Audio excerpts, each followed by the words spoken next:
ஓம் நமோ நாராயணாய. நம்ம குட்டிக்கண்ணன் மதுரா நகரத்துக்குள்ள புகுந்து மேடை மேலிருந்த கம்சனை ஒரே இழுப்பா இழுத்து கீழே தள்ளி வதம் செஞ்ச மகா சரித்திரத்தை நாம போன ஸ்கந்தத்தோட முடிவுல பார்த்தோம்.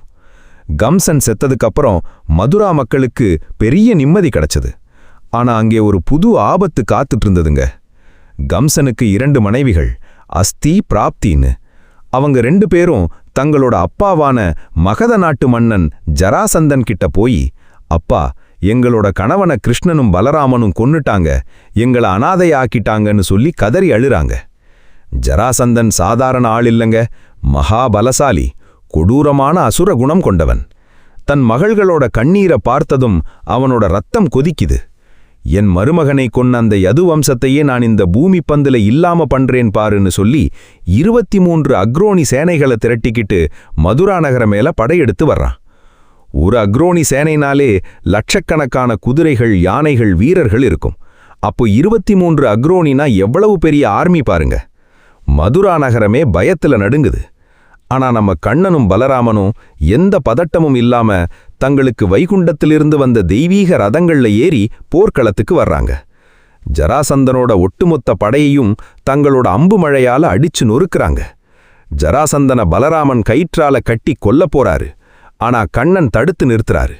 அண்ணா, இவனை இப்பவே கொன்னா உலகத்தில் இருக்கிற மத்த அசுரர்கள் எல்லாம் எங்க இருக்காங்கன்னு நமக்கு தெரியாம போயிடும். இவன் உயிரோடு இருந்தா பூமிக்கு பாரமாயிருக்கிற அத்தனை அசுரர்களையும் அவனே ஒன்னா திரட்டிட்டு வருவான்.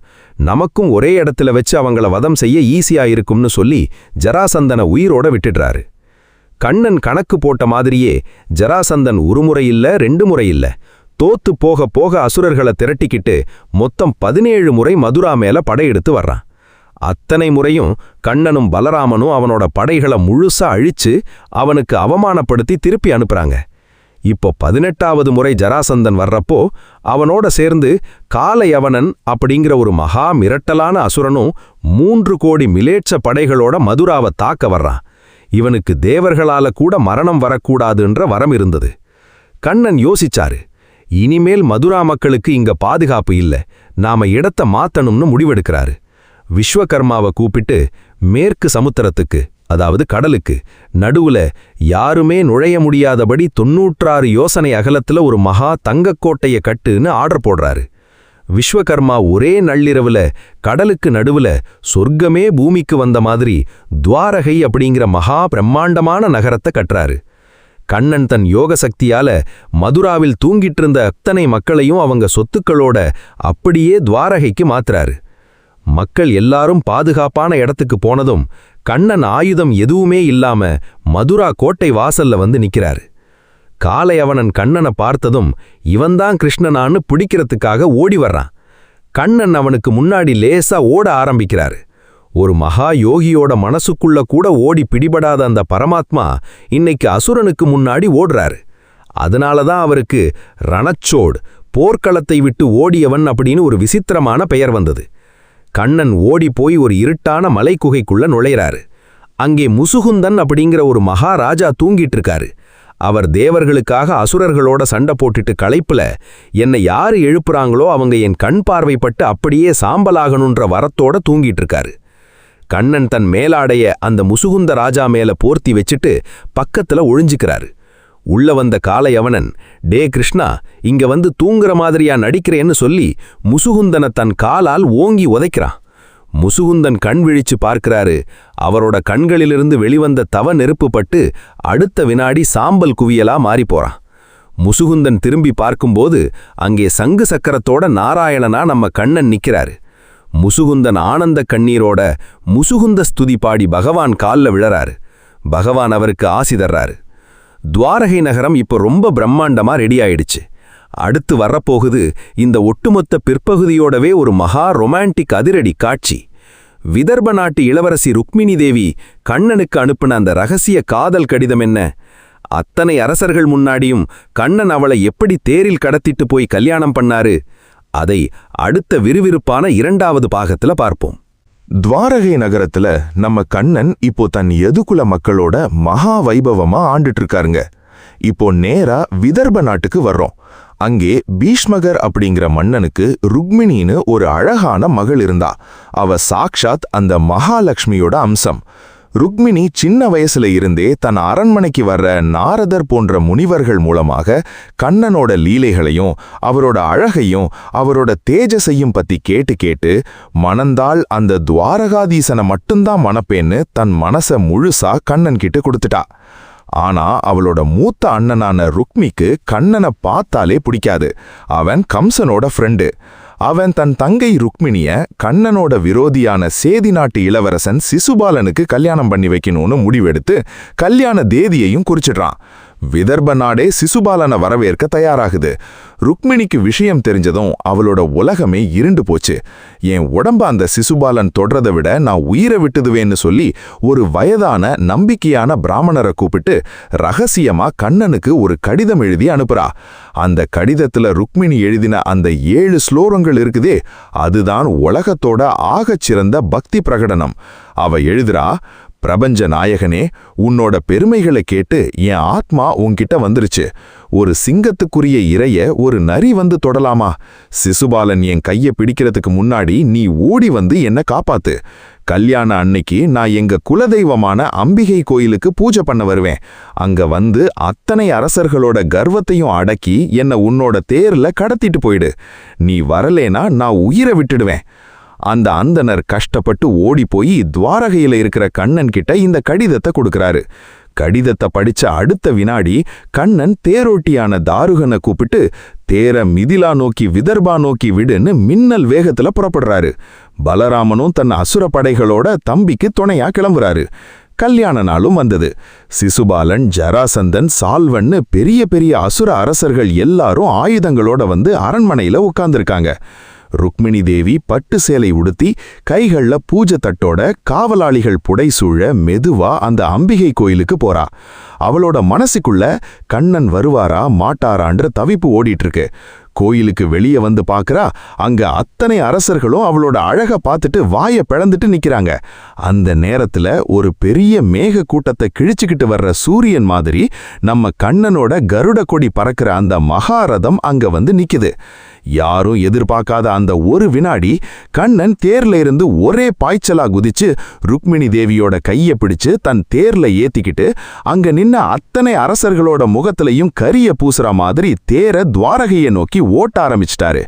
இத பார்த்ததும் சிசுபாலனும் ஜராசந்தனும் அதிர்ந்து போய் அடே பிடிங்கடா அவனன்னு துரத்துறாங்க. பின்னாடி வந்த பலராமன் அவங்க அத்தனை பேரையும் தன் கதாயுதத்தால அடிச்சு விரட்டுறாரு. ருக்மிணி தேவியோட அண்ணன் ருக்மி கோபமா வந்து கண்ணனை சண்டைக்கு கூப்பிடுறான். கண்ணன் அவனோட வில்லையும் அம்பையும் உடைச்சு அவனை கொல்ல போறாரு. அப்போ ருக்மிணி, கண்ணா, இவன் என் அண்ணன், இவனை கொன்னா எங்க அம்மா தாங்க மாட்டாங்க, பிச்சை கேட்கிறேன், இவனை விட்டுடுங்கன்னு அழுது கால்ல விழுறா. கண்ணன் அவளுக்காக ருக்மிணியோட அண்ணனை கொல்லாம அவனோட மீசையையும் மொட்டையையும் ஒரு பக்கம் மட்டும் சவரம் பண்ணி வெட்டி அவனோட கர்வத்தை அடக்கி அவமானப்படுத்தி துரத்தி விடுறாரு. துவாரக நகரமே இப்போ மகா ஆனந்தத்துல மூழ்குதுங்க. கண்ணனுக்கும் ருக்மிணி தேவிக்கும் ரொம்ப பிரம்மாண்டமா சாஸ்திர முறைப்படி கல்யாணம் நடக்குது. லக்ஷ்மி நாராயண கல்யாணத்தை கண்டு 3 உலகமும் பூ மாறி பொழியுது. ஆனா இந்த மகா கல்யாணத்துக்கு அப்புறம் துவாரகையில ஒரு பெரிய விபரீதம் நடக்க போகுது. கண்ணன் மேலேயே ஒரு பெரிய திருட்டு பழி விழப்போகுது. தினமும் தங்கம் தர்ற அந்த செமந்தகமணி எங்க போச்சு? கண்ணன் காட்டுக்குள்ள போய் ஜாம்பவானோட ஏன் 21 நாள் கொடூரமா சண்டை போட வேண்டிய நிலைமை வந்தது? அத அடுத்த விறுவிறுப்பான 3வது பாகத்துல பாப்போம். ருக்மிணி கல்யாணம் முடிஞ்சு துவாரகையில எல்லாரும் சந்தோஷமா வாழ்ந்துகிட்டு இருக்கும்போது அங்கே சத்ராஜித் அப்படிங்கிற ஒரு யதுகுல மன்னன் இருந்தான். அவன் சூரிய பகவானை நோக்கி தவம் பண்ணி செமந்தக மணி அப்படிங்கிற ஒரு மகா அமானுஷ்யமான மணிய பரிசா வாங்கியிருந்தான். அந்த மணியோட ஸ்பெஷாலிட்டி என்னன்னா, அது இருக்கிற இடத்துல எந்த ஒரு பஞ்சமும் நோயும் வராது. அது தினமும் 8 பாரம், அதாவது பல கிலோ தூய்மையான தங்கத்தை கொட்டிக்கிட்டே இருக்கும். அந்த மணிய கழுத்துல மாட்டிக்கிட்டு சத்ராஜித் துவாரகைக்குள்ள வரும்போது மக்கள் எல்லாரும் சூரியனே நேர்ல வர்றாருன்னு நினைச்சாங்க. கண்ணன் ஒரு முறை சத்ராஜித் கிட்ட சொன்னாரு, மன்னா, இவ்வளவு பெரிய சக்தி வாய்ந்த மணி ஒரு தனி மனுஷன்கிட்ட இருக்கக்கூடாது. இது அரசாங்க கஜானாவுல இருந்தா மொத்த நாட்டு மக்களுக்கும் பயன்படும்னு ஒரு ஆலோசனை சொன்னாரு. ஆனா சத்ராஜித்துக்கு பேராசை. கண்ணன் என் மணிய பறிக்க பாக்குறான்னு தப்பா நினைச்சுக்கிட்டான். ஒரு நாள் சத்ராஜித்தோட தம்பியான பிரசேனன் அந்த மணிய கழுத்துல மாட்டிக்கிட்டு காட்டுக்கு வேட்டையாட போறான். அங்கே ஒரு கொடூரமான சிங்கம் அவனை தாக்கி அவனை கொன்னுட்டு அந்த பிரகாசமான மணியை கவ்விக்கிட்டு போகுது. இத பார்த்த ஜாம்பவான் அந்த சிங்கத்தை கொன்னுட்டு அந்த மணியை தன் குகைக்கு கூட்டிட்டு போய் தன் சின்ன குழந்தைக்கு விளையாடுறதுக்காக தொட்டில்ல கட்டி தொங்க விடுறான். காட்டுக்கு போன தம்பி வராதத பார்த்த சத்ராஜித் துவாரகை முழுக்க ஒரு வதந்திய பரப்புறான். என் மணி வேணும்னு கேட்டானே அந்த கிருஷ்ணன், அவன்தான் என் தம்பிய கொன்னுட்டு மணிய திருடிக்கிட்டான்னு. பாத்தீங்களா, பிரபஞ்ச நாயகன் உலகத்துக்கே அள்ளி கொடுக்கிற அந்த பரமாத்மா மேலேயே ஒரு திருட்டு பழி விழுது. இந்த உலகமே அப்படிதாங்க. நீங்க எவ்வளவு நல்லவரா இருந்தாலும் உங்க மேல பழி போடுறதுக்கு ஒரு கூட்டம் காத்துட்டே இருக்கும். கண்ணன் நினைச்சாரு, இந்த அப்பாவியான பழிய தொடைக்கலன்னா தர்மம் கெட்டிடும்னு சொல்லி யதுகுல வீரர்களோட காட்டுக்கு கிளம்புறாரு. காட்டுக்குள்ள தேடி போகும்போது அங்கே பிரசேனனோட சடலமும் பக்கத்துல சிங்கத்தோட காலடி தடங்களும் இருக்கு. இன்னும் கொஞ்சம் தூரம் போனா சிங்கமும் செத்து கிடக்கு. பக்கத்துல ஒரு பெரிய கரடியோட காலடி தடங்கள் இருக்கு. அதை வச்சு பார்த்த கண்ணன் நேரா ஜாம்பவானோட இருட்டான மகா குகைக்குள்ள தனியா நுழையிறாரு. குகைக்குள்ள போனா ஒரு தொட்டில்ல அந்த செமந்தக மணி ஜொலிச்சுக்கிட்டு இருக்கு. கண்ணன் அந்த மணியை எடுக்க போகும்போது அங்கே நின்ன ஜாம்பவான் அதை பார்த்துட்டு, யாரடா நீ, என் குழந்தை விளையாடுற பொருளை திருட வர்றியான்னு கோபமா வந்து கண்ணன் மேல பாயிறான். அங்கே ஒரு பயங்கரமான மல்யுத்தம் ஆரம்பிக்குதுங்க. ஜாம்பவான் சாதாரண ஆள் இல்ல, ராமாயண காலத்துல மலையை தூக்கி வீசின மகா பலசாலி. ஒரு நாள் இல்ல, 2 நாள் இல்ல, தொடர்ந்து 21 நாட்கள் இரவும் பகலும் அந்த இருட்டு குகைக்குள்ள கத்தி ஈட்டி எதுவுமே இல்லாம வெறும் கைகளாலேயே குத்துச்சண்டை நடக்குது. ஜாம்பவான் தன் முழு பலத்தையும் வச்சு அடிக்கிறான். ஆனா போக போக அவனோட பலம் குறையுது. உடம்புல இருக்கிற எலும்புகள் எல்லாம் உடையிற மாதிரி வலிக்குது. அப்போதான் ஜாம்பவானுக்கு ஒரு பெரிய ஆச்சரியம் வருது. என்னோட இந்த திரேதாயுகத்து பலத்தை எதிர்கொள்ள இந்த உலகத்துல அந்த ஸ்ரீவாமனை தவிர யாராலையும் முடியாதே. அப்போ எனக்கு முன்னாடி நின்னு சண்டை போடுற இந்த நீலமேக சியாமலன் யாரு அப்படின்னு யோசிச்சு பார்க்கும்போது கண்ணன் அவரவருக்கு தன் ஸ்ரீராம அவதார வடிவத்தை காட்டுறாரு. சீதா பிராட்டியோடு வில்லும் அம்போடு ராமனா நிக்கிறத பார்த்ததும் ஜாம்பவான் அப்படியே உருகி போய் கண்ணனோட பாதங்கள்ல விழுந்து அழுது மன்னிப்பு கேட்கிறான். பகவனே, என் ராமனே, உன்னை அடையாளம் தெரியாம சண்டை போட்டுட்டேனேன்னு கண்ணீர் வடிக்கிறான். ஜாம்பவான் தன் தவற உணர்ந்து அந்த செமந்தக மணியோடு சேர்த்து தன் ஆசை மகளான ஜாம்பவதியையும் கண்ணனுக்கு திருமணம் செஞ்சு கொடுக்கணும்னு அன்போட கேட்கிறான். கண்ணனும் அவளோட பக்தியை ஏத்துக்கிட்டு ஜாம்பவதிய மணக்கிறாரு. மணியையும் மனைவியையும் கூட்டிட்டு துவாரகைக்கு திரும்புறாரு. சத்ராஜித்தை கூப்பிட்டு தர்பார்ல வச்சு அந்த மணியை கொடுக்கிறாரு. உண்மை தெரிஞ்சதும் சத்ராஜித்துக்கு பயத்துல கைகால் நடுங்குது. அவன் தன் தவற தீர்க்க என்ன பண்ண போறான்? கண்ணனோட அஷ்டமஹீஷி திருமணங்கள் சத்யபாமா முதல் லக்ஷ்மணா வரை எப்படி நடக்க போகுது? அத அடுத்த விறுவிறுப்பான 4வது பாகத்துல பாப்போம். துவாரகை தர்பார்ல வச்சு சத்ராஜித் கிட்ட கண்ணன் அந்த செமந்தகமணியை கொடுத்ததும் சத்ராஜித்துக்கு குற்ற உணர்வு தாங்க முடியலங்க. அடடா, எந்த கரையும் இல்லாத அந்த பரமாத்மா மேல நான் திருட்டுப்பழி போட்டுட்டேனே, இப்போ இவரோட கோபத்திலிருந்து நான் எப்படி தப்பிக்கிறதுன்னு பயந்து நடுங்கிறான். அவன் தன் தவறை போக்க ஒரு மகா முடிவெடுக்கிறான். தன் மகளான மகா அழகான சத்யபாமாவை அழைச்சிட்டு வந்து, கண்ணா, என் தவற மன்னிச்சிடுங்க, இந்த செமந்தகமணியோட சேர்த்து என் மகள் சத்யபாமாவையும் நீங்களே கல்யாணம் பண்ணிக்கணும்னு கால்ல விழுந்து வேண்டிக்கிறான். கண்ணன் மணிய வேணான்னு சத்ராஜித் கிட்டையே கொடுத்துட்டு சத்யபாமாவோட தூய்மையான அன்பை ஏத்துக்கிட்டு அவளை திருமணம் செஞ்சுக்கிறாரு. இதோட நம்ம கண்ணனுக்கு 3 ராணிகள் ஆயிட்டாங்க: ருக்மிணி, ஜாம்பவதி, சத்யபாமா. ஆனா பகவானோட இந்த அவதாரத்துல அவரவருக்கு மொத்தம் 8 முக்கிய ராணிகள் வரப்போறாங்க. அவங்க தான் அஷ்ட மகிஷிகள்னு சொல்லப்படுறவங்க. அவங்களோட திருமணக் கதைகள் ஒவ்வொன்றும் ரொம்ப விறுவிறுப்பானது. 4ஆவதா வர்றா காலிந்தி. ஒருமுறை கண்ணனும் அர்ஜுனனும் யமுனை நதிக்கரையில நடந்து போயிட்டு இருக்கும்போது அங்கே ஒரு அழகான பெண் தனியா நின்னு தவம் பண்ணிக்கிட்டு இருக்கிறத பாக்குறாங்க. அர்ஜுனன் போய் அவகிட்ட, நீ யாரு, எதுக்காக தவம் பண்றன்னு கேக்குறான். அவ சொல்றா, நான் சூரிய பகவானோட மகள், என் பேரு காலிந்தி, நான் அந்த பரமாத்மா கிருஷ்ணனையே கணவனா அடையணும்னு தவம் பண்ணிக்கிட்டு இருக்கேன்றா. கண்ணன் சிரிச்சுக்கிட்டே அவளுக்கு தன் ரூபத்தை காட்டி அவளை தன் தேரில் ஏத்திட்டு வந்து 4ஆவது ராணியா கல்யாணம் பண்ணிக்கிறாரு. அடுத்து 5ஆவதா வர்றா மித்ரவிந்தா. இவ அவந்தி நாட்டு இளவரசி. இவளோட சுயம்பரத்துல பெரிய பெரிய அசுர அரசர்கள் எல்லாம் வந்து நிக்கிறாங்க. ஆனா மித்ரவிந்தாவுக்கு கண்ணனைத்தான் பிடிக்கும். கண்ணன் அவளோட சுயம்பர மண்டபத்துக்குள்ள புகுந்து அங்கே நின்ன அத்தனை ராஜாக்களையும் தன் பராக்கிரமத்தால அடிச்சு விரட்டிட்டு அவளை தேரில ஏத்திட்டு வந்து 5ஆவது ராணியா மணக்கிறாரு. 6ஆவதா வர்றா சத்யா. இவ கோசல நாட்டு இளவரசி, நக்னஜித் அப்படிங்கிற மன்னனோட மகள். அந்த மன்னன் ஒரு பயங்கரமான சவால் வச்சிருந்தான்.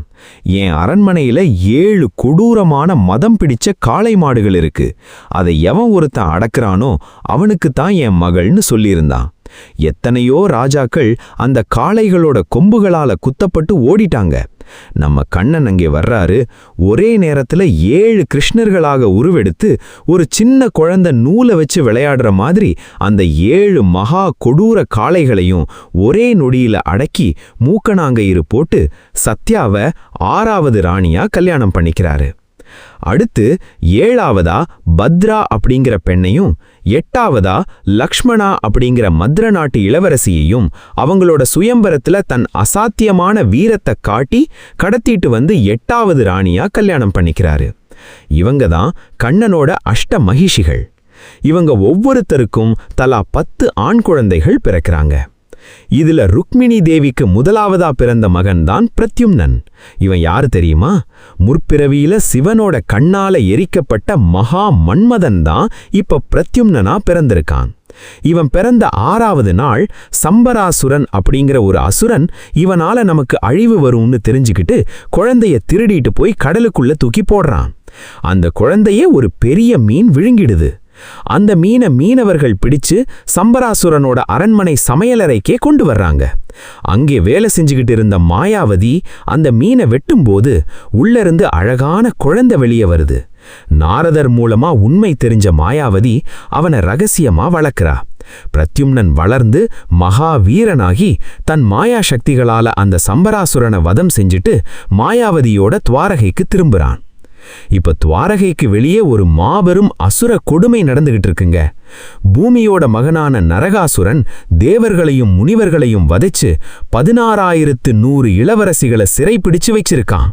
அவங்கள மீட்க நம்ம கண்ணன் சத்யபாமாவோட எப்படி போருக்கு போக போறாரு?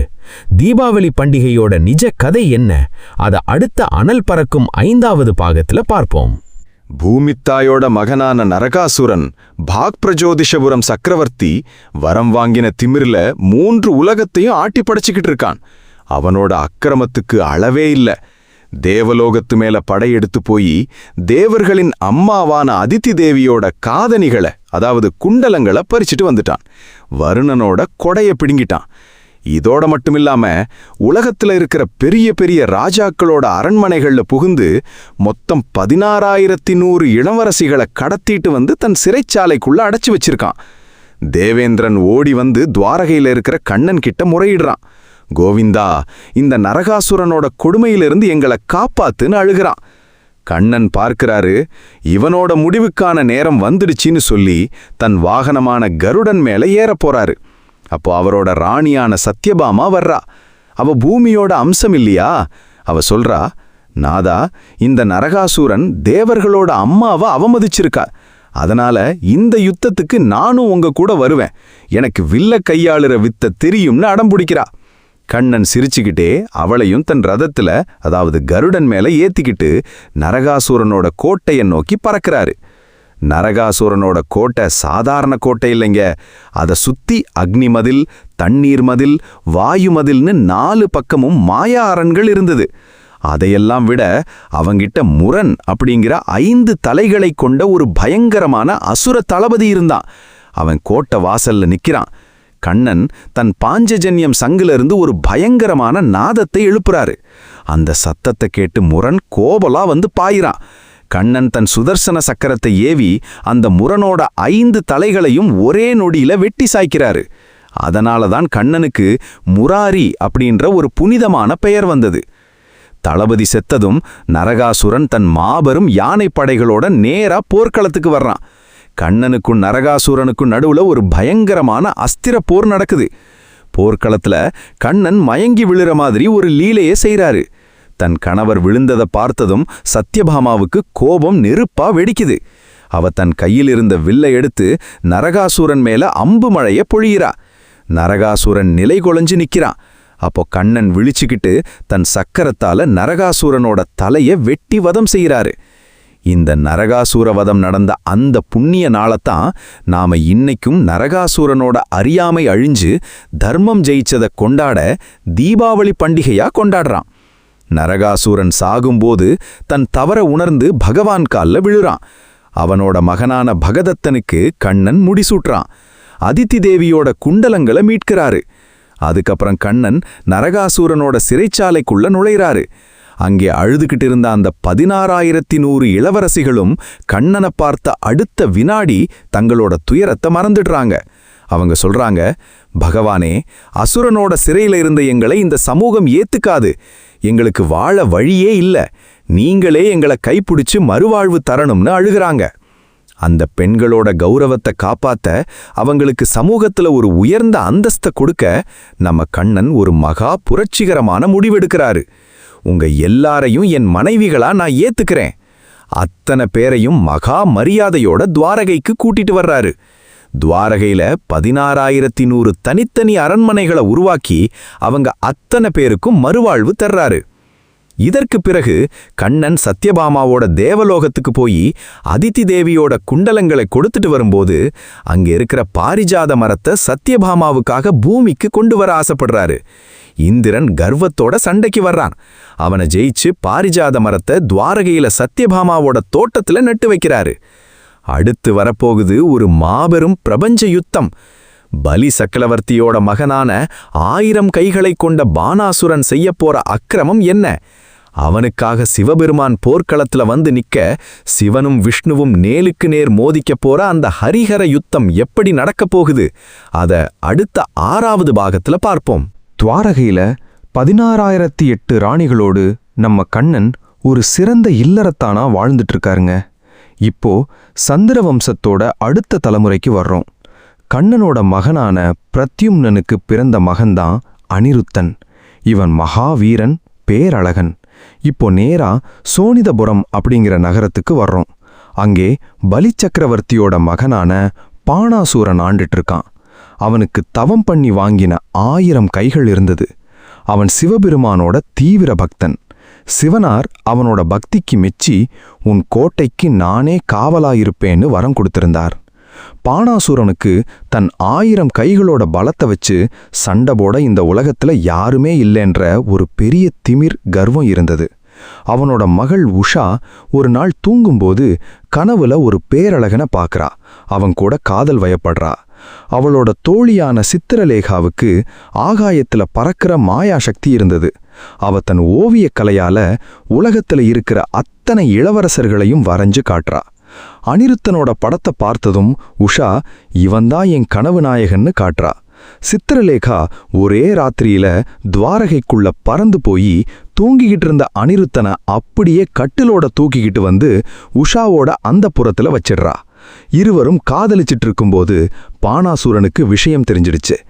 ஏன் அனுமதி இல்லாம ஏன் கோட்டைக்குள்ள ஒரு யதுகுல பையன் நுழைவரான்னு கோபமாகி தன் அசுர படைகளை அனுப்பி அனிருத்தனை நாகபாசத்தால கட்டி சிறையில அடைச்சிடுறான். துவாரகையில பேரனை காணோன்னு தேடுறாங்க.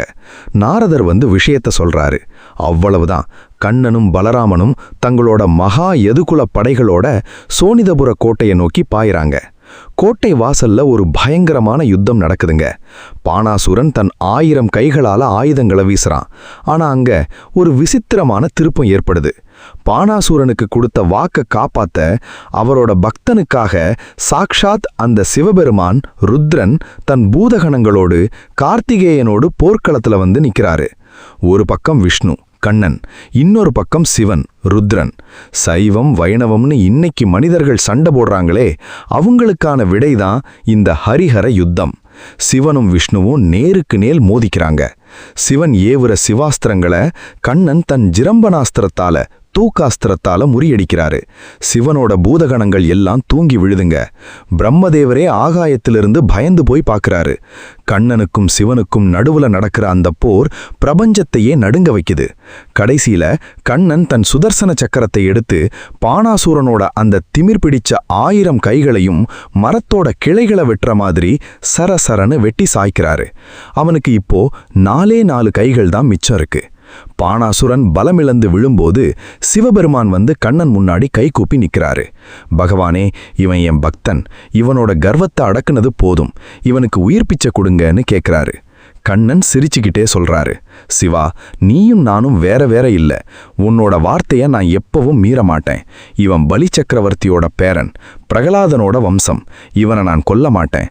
அவனோட கர்வத்தை அடக்கத்தான் கைகளை வெட்டினேன்னு சொல்லி பாணாசுரனுக்கு ஆசி தர்றாரு. பாணாசுரன் தன் தவற உணர்ந்து கண்ணன் காலில் விழறான். தன் மகள் உஷாவை அனிருத்தனுக்கு திருமணம் செஞ்சு வச்சு பெரிய சீர்வரிசைகளோட அவங்கள துவாரகைக்கு அனுப்பி வைக்கிறான். ஹரியும் ஹரனும் ஒண்ணுதான்ற மாபெரும் தத்துவத்தோட இந்த யுத்தம் முடியுது. அடுத்து வரப்போறது ஒரு விசித்திரமான கதை. 2 கைகளோட போலி சங்கு சக்கரத்தோட வந்து நான் தான் நிஜ கடவுள் கிருஷ்ணன்னு சவால் விட்ட அந்த போலி கிருஷ்ணன் பவுண்டரக வாசுதேவனோட முடிவு எப்படி இருக்க போகுது? கிணற்றுக்குள்ள ஓணான் வடிவில கிடந்த நிருக மன்னனுக்கு கண்ணன் எப்படி சாப விமோசனம் கொடுத்தாரு? அத அடுத்த 7வது பாகத்துல பாப்போம். ஹரிஹர யுத்தத்துக்கு அப்புறம் துவாரகையில எல்லாரும் மகா நிம்மதியா வாழ்ந்துட்டு இருக்காங்க. ஒரு நாள் கண்ணனோட மகன்களான சாம்பன், பிரத்யும்னன் போன்ற சின்ன பசங்க எல்லாம் காட்டுக்கு விளையாட போறாங்க. அவங்களுக்கு பயங்கரமான தாகம். தண்ணி குடிக்கலான்னு ஒரு பெரிய பாழடைஞ்ச கிணத்துக்கிட்ட போறாங்க. கிணத்துக்குள்ள எட்டி பார்த்தா அங்கே ஒரு மலைப்பாம்பு அளவுக்கு பிரம்மாண்டமான ஒரு விசித்திரமான ஓணான் கிடக்குது. அது வெளியே வர முடியாம தவிக்குது. பசங்க கயிற்ற வச்சு இழுத்து பார்க்கறாங்க. அவங்களால முடியல. ஓடி வந்து கண்ணன் கிட்ட சொல்றாங்க. கண்ணன் மெதுவா அந்த கிணத்துக்கிட்ட வந்து தன் இடது கையால அந்த ஓணான லேசா தொட்டு தூக்குறாரு. அந்த பிரபஞ்சநாதனோட கரம் பட்ட அடுத்த வினாடி அந்த ஓணான் வடிவம் மறைஞ்சு சூரியனைப் போல பிரகாசமா ஒரு தேவ மகன் வெளியே வர்றான். கண்ணன் கேக்குறாரு, நீ யாரு? உனக்கு ஏன் இந்த நிலைமை வந்தது? அப்போ அவன் தன் முற்பிறவி கதைய சொல்றான். பகவானே, நான் முற்பிறவியில நிருக மன்னன் அப்படிங்கிற ஒரு மகாராஜா. நான் எத்தனையோ தான தர்மங்கள், முக்கியமா லட்சக்கணக்கான பசுமாடுகளை அந்தணர்களுக்கு தானமா கொடுத்துருக்கேன். ஒரு நாள் நான் ஒரு பிராமணருக்கு கொடுத்த பசுமாடு தெரியாம கூட்டத்தோட கலந்து என் அரண்மனைக்கே திரும்பி வந்துடுச்சு. விஷயம் தெரியாம நான் அதே மாட்டை இன்னொரு பிராமணருக்கு தானமா கொடுத்துட்டேன். இப்போ அந்த 2 பிராமணர்களுக்கும் நடுவுல சண்டை வந்து அவங்க எனக்கு தானம் கொடுத்த பொருளை திரும்பி கொடுத்த நீ ஓணானாக போன்னு சாபம் கொடுத்துட்டாங்க. நான் செஞ்ச புண்ணியத்தால எனக்கு உங்க ஞாபகம் இருந்தது. இன்னைக்கு உங்க திருக்கரங்கள் பட்டு எனக்கு மோட்சம் கிடைச்சதுன்னு சொல்லி வைகுண்டம் போறான். பாத்தீங்களா, தான தர்மங்கள் செஞ்சாலும் அதுல ஒரு சின்ன தவறு நடந்தா கூட கர்மவினை எப்படி துரத்தும் பாருங்க. ஆனா பக்தி உங்களை காப்பாத்தும். இப்போ பூலோகத்துல ஒரு பெரிய காமெடியான விசித்திரம் நடக்குதுங்க. கரூர் நாட்டுக்கு பவுண்டரக வாசுதேவன் அப்படிங்கிற ஒரு ராஜா இருந்தான். அவனுக்கு சுத்தி இருக்கிறவங்க ஐஸ் வச்சு நீதான் நிஜ கிருஷ்ணன், நீதான் கடவுள்னு சொல்லிட்டாங்க. அவனும் அதை நிஜம்னு நம்பிட்டான். தன் உடம்ப நீல கலரா மாத்திக்கிட்டு மரத்தால செஞ்ச போலி சங்கு சக்கரத்தை தன் கைகள்ல மாட்டிக்கிட்டு 2 கைகளை எக்ஸ்ட்ராவா வச்சுக்கிட்டு துவாரகையில இருக்கிற கண்ணனுக்கு ஒரு தூது அனுப்புறான். டே கிருஷ்ணா, கடவுள்ன்ற பேரோட சுத்துறத நிறுத்து. உங்கிட்ட இருக்கிற சங்கு சக்கரத்தை எங்கிட்ட ஒப்படைச்சிட்டு என் கால்ல விழு, இல்லன்னா உன்னை அழிக்க போரடி போறேன்னு. கண்ணன் இந்த லெட்டரை படிச்சுட்டு உரக்க சிரிக்கிறாரு. அப்படியா விஷயம்? இதோ உன் சவாலை ஏத்துக்கிறேன்னு சொல்லி ரதத்துல ஏறி அவனோட கோட்டைக்கு வர்றாரு. பவுண்டரகன் தன் போலி வேஷத்தோட காசி மன்னனோட துணையோட போருக்கு வர்றான். கண்ணன் அவனோட போலி சங்கு சக்கரத்தை எல்லாம் தன் அம்பால அடித்து உடைச்சு அவனோட தலையையும் வெட்டி வதம் செய்றாரு. அவனுக்கு உதவி பண்ண வந்த காசி மன்னனோட தலையையும் வெட்டி காசி நகரத்துக்குள்ளேயே விழ வைக்கிறாரு. போலியா வர்றவங்க என்னைக்கு இருந்தாலும் அழிவாங்கன்றது தான் இதோட பாடம். இதற்கிடையே தேவலோகத்துல பலராமரோட வீரத்தை காட்டுறதுக்கான ஒரு சம்பவமும் நடக்குதுங்க. ஹஸ்தினாபுரத்துல பாண்டவர்களோட மகனான லக்ஷ்மணனை துரியோதனன் மகள் சாம்பன் கடத்த பார்க்கும்போது கௌரவர்கள் அவனை சிறை பிடிச்சிடுறாங்க. பலராமன் சமாதானம் பேச ஹஸ்தினாபுரம் வர்றாரு. ஆனா கௌரவர்கள் கர்வத்தோட நீங்க மாடு மேய்க்கிறவங்க எங்ககிட்டயே அதிகாரம் பேசுறீங்களான்னு அவமதிக்கிறாங்க. பலராமனுக்கு கோபம் வந்துடுச்சு. தன் ஆயுதமான கலப்பையை எடுத்து ஒட்டுமொத்த ஹஸ்தினாபுர நகரத்தையே அப்படியே கவ்வி பிடிச்சு கங்கை நதிக்குள்ள இழுத்து முக்க போறாரு. நகரமே சாயிரத பார்த்த கௌரவர்கள் பயந்து போய் பலராமன் கால்ல விழுந்து மன்னிப்பு கேட்கறாங்க. இப்போ மகாபாரத போருக்கான அஸ்திவாரம் தயாராகுதுங்க. தர்மராஜாவான யுதிஷ்டிரர் நடத்த போற ராஜசூய யாகத்துக்கு நம்ம கண்ணன் போக போறாரு. அங்கே பீமனால் 2ஆக கிழிக்கப்பட போற ஜராசந்தனோட முடிவு எப்படி இருக்க போகுது, 100 தப்புகளை பண்ணின சிசுபாலன் சுதர்சன சக்கரம் எப்படி வதம் செய்ய போகுதுன்னு அடுத்த 8வது பாகத்துல பார்ப்போம். துவாரகையில ஒரு நாள் காலையில கண்ணன் தர்பார்ல உட்கார்ந்து இருக்கும்போது அங்கே ஜராசந்தனோட சிறைச்சாலையில இருந்து தப்பிச்சு வந்த ஒரு தூதன் வர்றான். அவன் கண்ணன் கால்ல விழுந்து அழுகிறான். கோவிந்தா, அந்த ஜராசந்தன் உலகத்துல இருக்கிற 20,000 அரசர்களை சிறைப்பிடிச்சு வச்சிருக்கான். அவங்க அத்தனை பேரையும் ஒரே நாள்ல காளி தேவிக்கு பலி கொடுக்க போறான். தயவு செஞ்சு அவங்கள காப்பாத்துங்கன்னு கேக்குறான். அதே நேரத்துல இந்திரபிரஸ்தத்துல இருந்து தர்மராஜா யுதிஷ்டிரர் அனுப்பின தூதனும் வர்றான். கண்ணா, நான் ராஜசூய யாகம் பண்ண போறேன், நீங்க வந்துதான் அதை நடத்தி கொடுக்கணும்னு கூப்பிடுறான். கண்ணன் தன் ரதத்துல ஏறி நேரா இந்திரபிரஸ்தத்துக்கு போறாரு. அங்கே பாண்டவர்கள் எல்லாரும் கண்ணனை மகா அன்போடு வரவேற்கிறாங்க. கண்ணன் தர்மர்கிட்ட சொல்றாரு, யுதிஷ்டிரா, உன்னோட யாகம் நடக்கணும்னாலும் பூமிக்கு தர்மம் கிடைக்கணும்னாலும் முதல்ல அந்த ஜராசந்தன் அழியணும். இப்போதைக்கு அவனோட பலம் ரொம்ப அதிகமா இருக்கு. அதனால நாம ஒரு பிளான் பண்ணுவோன்னு சொல்லி கண்ணன், பீமன், அர்ஜுனன் 3 பேரும் பிராமணர்கள் மாதிரி வேஷம் போட்டுக்கிட்டு நேர ஜராசந்தனோட மகத நாட்டு அரண்மனைக்குள்ள நுழையறாங்க. ஜராசந்தன் பிராமணர்களை மதிச்சு தானம் கொடுப்பவன். அவன் கேக்குறான், உங்களுக்கு என்ன வேணும்னு. அப்போ கண்ணன் தன் பிராமண வேஷத்தை கலைச்சிட்டு சொல்றாரு, ஜராசந்தா, நாங்க தானம் வாங்க வரல, உன்கிட்ட சண்டை போட வந்திருக்கோம். இதோ இவன் பீமன், இவன் அர்ஜுனன், நான் கிருஷ்ணன். எங்க 3 பேர்ல யார் கூட வேணா நீ மல்யுத்தம் குத்துச்சண்டை செய்யலாம்னு சவால் விடுறாரு. ஜராசந்தன் சிரிச்சான். கிருஷ்ணா, நீ போருக்கு பயந்து ஓடினவ, உன் கூட சண்டை போட மாட்டேன். அர்ஜுனன் சின்ன பையன், இதோ இந்த பீமன் தான் எனக்கு சரியான ஜோடின்னு சொல்லி பீமனை சண்டைக்கு கூப்பிடுறான்.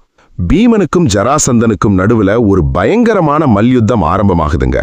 ஒரு நாள் இல்ல, தொடர்ந்து 28 நாட்கள் சண்டை நடக்குது. 2 பேரும் பாறைகளை உடைக்கிற மாதிரி அடிச்சுக்கிறாங்க. ஜராசந்தனோட பிறப்புல ஒரு ரகசியம் இருந்தது. அவன் பிறக்கும்போது 2ஆ பிறந்து ஜரை அப்படிங்கிற அரக்கி அவனோட 2 உடம்பையும் ஒன்னா சேர்த்தா. அதனால அவனை கிழிச்சாலும் மறுபடியும் ஒட்டிக்கும். பீமன் அவனை 2ஆ கிழிக்கிறான். ஆனா அந்த உடம்புகள் மறுபடியும் ஒட்டிக்குது. பீமனுக்கு களைப்பு வந்துருச்சு. அப்போ பக்கத்துல நின்ன நம்ம கண்ணன் ஒரு சின்ன புல்குச்சியை எடுத்து அதன் நடுவுல 2ஆ கிழிச்சு இடது பக்க குச்சியை வலது பக்கமும் வலது பக்க குச்சியை இடது பக்கமுமா மாத்தி போடுறாரு. கண்ணன் காட்டின அந்த சிக்னலை புரிஞ்சுகிட்ட பீமன் அடுத்த வினாடி ஜராசந்தனை தூக்கி தரையில அடிச்சு அவனோட 2 கால்களையும் பிடிச்சு உடம்ப 2ஆ கிழிச்சு இடது பக்க உடம்ப வலது பக்கமும் வலது பக்க உடம்ப இடது பக்கமுமா மாத்தி போடுறான். அவ்வளவுதான். அவனால மறுபடியும் ஒத்த முடியல. ஜராசந்தன் செத்து விழறான். சிறைப்பட்ட 20,000 அரசர்களையும் கண்ணன் மீட்டு அவங்களுக்கு புது வாழ்வு தர்றாரு. இதற்கு பிறகு தர்மரோட ராஜசூய யாகம் ரொம்ப பிரம்மாண்டமா நடக்குதுங்க. உலகத்துல இருக்கிற அத்தனை ராஜாக்களும் வந்து உட்கார்ந்திருக்காங்க. யாகத்தோட முறைப்படி அங்கே வந்திருக்கவங்கள யாருக்கு முதல் மரியாதை கொடுக்கணும்ன்ற கேள்வி வருது. பீஷ்மர் எழுந்து சொல்றாரு, இந்த உலகத்துக்கே நாதனான அந்த கிருஷ்ணனுக்குத்தான் முதல் மரியாதை கொடுக்கணும். தர்மர் கண்ணனோட பாதங்களை கழுவி முதல் மரியாதை செய்றாரு. இத பார்த்ததும் அங்க உட்கார்ந்திருந்த கண்ணனோட அத்தை மகனான சிசுபாலனுக்கு கோபம் தலைக்கேறிடுச்சு. அவன் எழுந்து நின்னு கண்ணனை பார்த்து மகா கேவலமா வசைபாட ஆரம்பிக்கிறான். அடே மாடு மேய்க்கிற பயலே, இங்க இருக்கிற பெரிய பெரிய ராஜாக்களை எல்லாம் விட்டுட்டு இந்த திருட்டு கிருஷ்ணனுக்கு முதல் மரியாதையா? இவன் ஒரு பொம்பளைய கடத்திட்டு போனவ, இவனுக்கு ஏதுடா தகுதின்னு கண்டபடி பேசுறான். கண்ணன் அமைதியா இருக்காரு.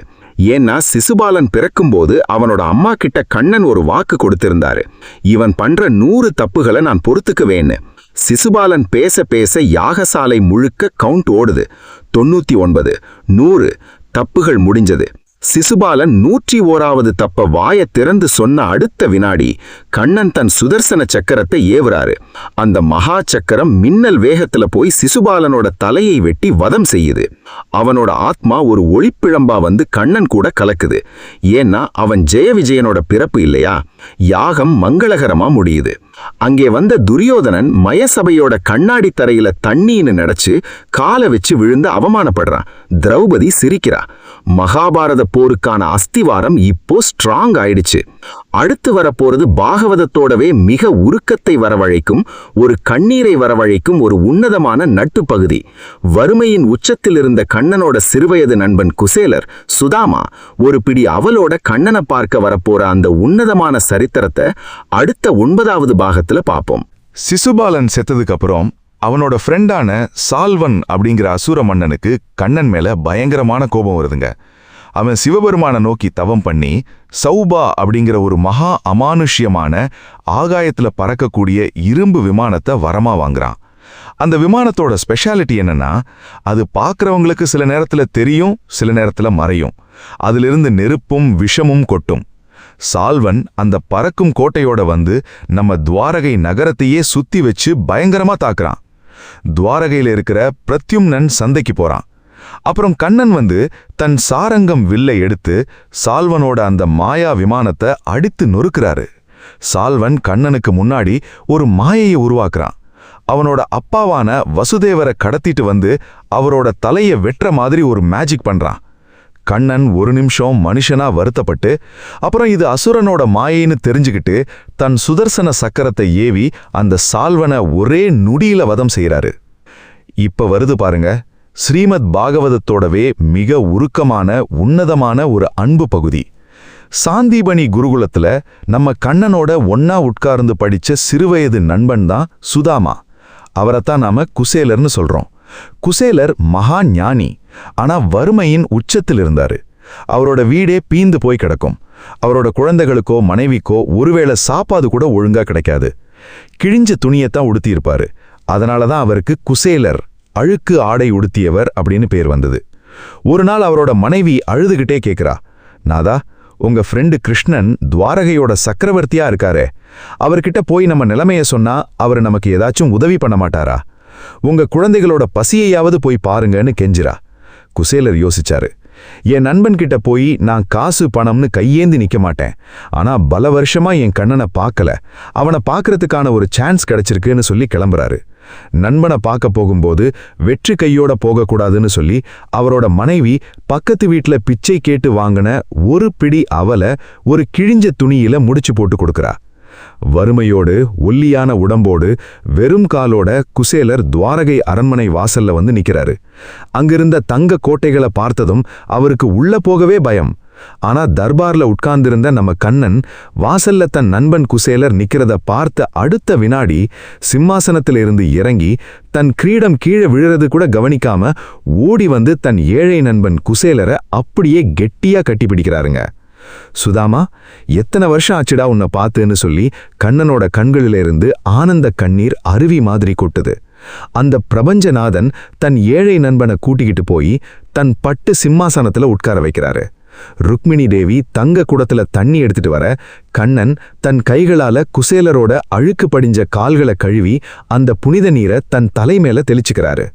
அங்க நின்ன காவலாளிகள் எல்லாம் ஆச்சரியப்பட்டு பாக்குறாங்க. யாருடா இந்த ஏழை, இவருக்காக துவாரகாதீசனே அழுகிறாரேன்னு வியக்குறாங்க. கண்ணன் குசேலரோட கைகளை பிடிச்சு குருகுலத்துல அவங்க பண்ணின அத்தனை ஞாபகங்களையும் பேசி சிரிக்கிறாரு.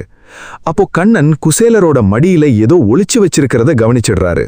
சுதாமா, என் அண்ணி எனக்காக என்ன கொடுத்து அனுப்புனாங்க, குடுடான்னு சொல்லி குசேலர் வெக்கப்பட்டு மறைச்ச அந்த ஒரு பிடி அவல் முடிச்ச டக்குன்னு பிருங்குறாரு. அந்த முடிச்ச அவிழ்த்து, ஆஹா, எனக்கு பிடிச்ச அவல்னு சொல்லி ஒரே ஒரு பிடி அவலை எடுத்து மகா அன்போடு தன் வாய்க்குள்ள போடுறாரு. பகவான் அந்த ஒரு பிடி அவலை சாப்பிட்ட அடுத்த வினாடி என்னாச்சு தெரியுமா?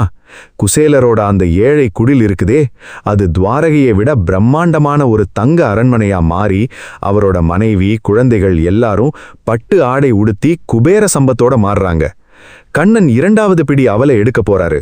அப்போ ருக்மிணி தேவி மகாலட்சுமி கண்ணனோட கையை பிடிச்சு தடுத்து நிறுத்துறா. நாதா, ஒரே ஒரு பிடி அவளுக்கு நீங்க ஒட்டுமொத்த வைகுந்தத்தோட செல்வத்தையும் அவருக்கு கொடுத்துட்டீங்க.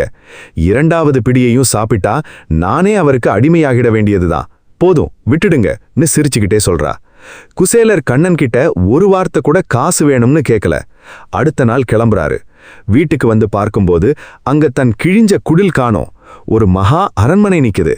தன் மனைவி லக்ஷ்மி மாதிரி வர்றா. அப்ப குசேலர் அழுதுகிட்டே சொல்றாரு, ஆஹா, என் கண்ணனோட கருணையே கருணை. நான் கேட்டா எனக்கு அகங்காரம் வந்துரும்னு சொல்லி நான் கேளாமலேயே எனக்கு இவ்வளவு பெரிய செல்வத்தை தந்துட்டாரேன்னு உருகி போறாரு. இதுதான் உண்மையான நட்பு, இதுதான் உண்மையான பக்தி. இப்போ இந்த ஒட்டுமொத்த பாகவதத்தோட இறுதி நிறைவு கட்டத்துக்கு நாம வர்றோம்.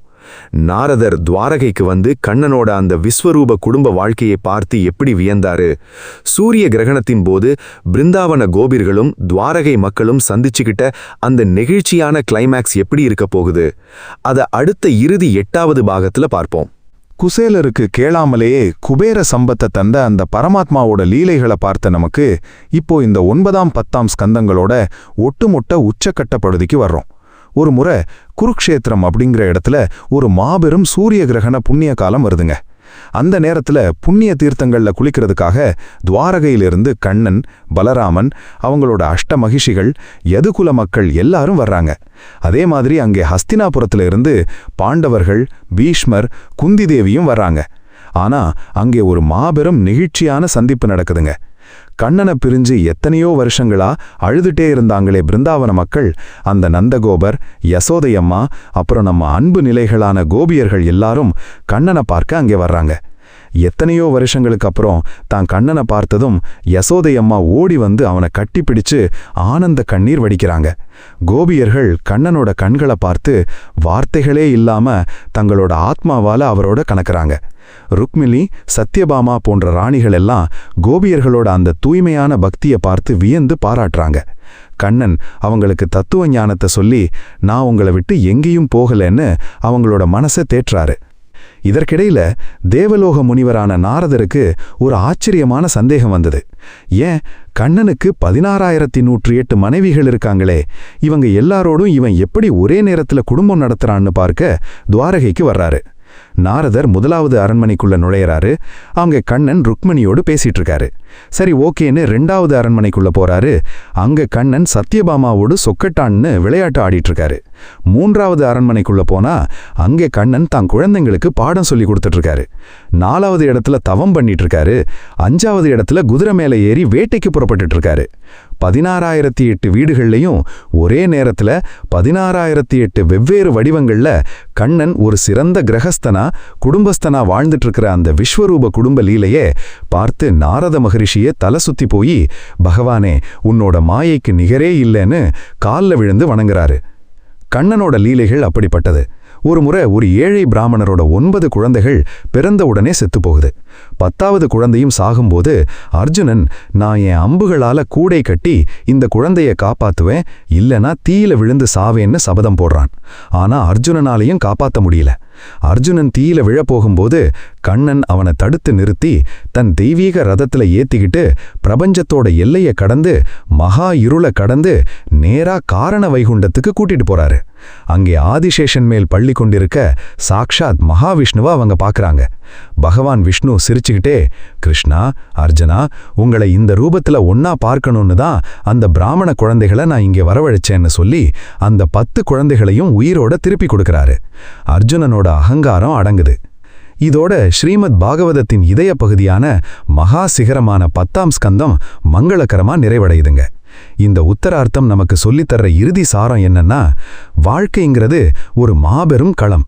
அதுல ஜராசந்தனை போல எதிர்ப்புகள் வரலாம், சிசுபாலனை போல நிந்தனைகள் வரலாம், இல்ல குசேலரை போல வறுமை வரலாம். ஆனா நீங்க எதற்கும் கலங்காம உங்க கடமையை செஞ்சு அந்த பிரபஞ்சநாதனோட பாதங்கள்ல உங்க மனசை ஒப்படைச்சிட்டா அவர் கடலுக்கு நடுவுல உங்களுக்காக துவாரகை கோட்டையை கட்டுவாரு, உங்க கௌரவத்தை காப்பாத்துவாரு, நீங்க கேளாமலேயே உங்களுக்கு முக்தியையும் தருவாரு. இந்த 10ஆம் ஸ்கந்தத்தோட பலஸ்ருதி என்ன சொல்லுதுன்னா, எவன் ஒருத்தன் காலையிலும் சாயங்காலமும் இந்த கண்ணனோட பிறப்பு, அவனோட கல்யாணம், அவனோட அசுரவதங்களை கேட்கிறானோ, அவனோட குடும்பத்தில் இருக்கிற அத்தனை கஷ்டங்களும் நோய்களும் வறுமையும் நீங்கி மகா குபேர ஐஸ்வர்யமும் கடைசியில வைகுண்ட மோட்சமும் தானா வந்து சேரும். இந்த 10ஆம் ஸ்கந்தத்தின் 20 பாகங்களும் உங்க ஆத்மாவுக்கு ஒரு மாபெரும் திருப்தியையும் கண்ணீரோட கூடிய ஒரு மகா பக்தி பரவசத்தையும் தந்திருக்கும்னு நான் முழுமையா நம்புறேன். உங்களோட அன்றாட வாழ்க்கையிலையும் இந்த தர்மத்தை, இந்த அன்பை கடைபிடிங்க. எப்பவும் அந்த ராதே கிருஷ்ணா கோவிந்தா நாமத்தை சொல்லிக்கிட்டே இருங்க. அடுத்த ஸ்கந்தத்துல யதுகுலத்தோட இறுதி கட்டத்தையும் கிருஷ்ணர் உத்தவருக்கு சொல்லிக் கொடுத்த மகா உத்தவ கீதையையும் பார்த்து இந்த ஆன்மீக பயணத்தை தொடருவோம். அதுவரைக்கும் தர்மத்தோட இருங்க, பக்தியோட இருங்க, மகா ஆனந்தமா இருங்க. ஸ்ரீ கிருஷ்ண பரமாத்மனே நமக. கோவிந்தா நாமம் வாழ்க. நன்றி, வணக்கம்.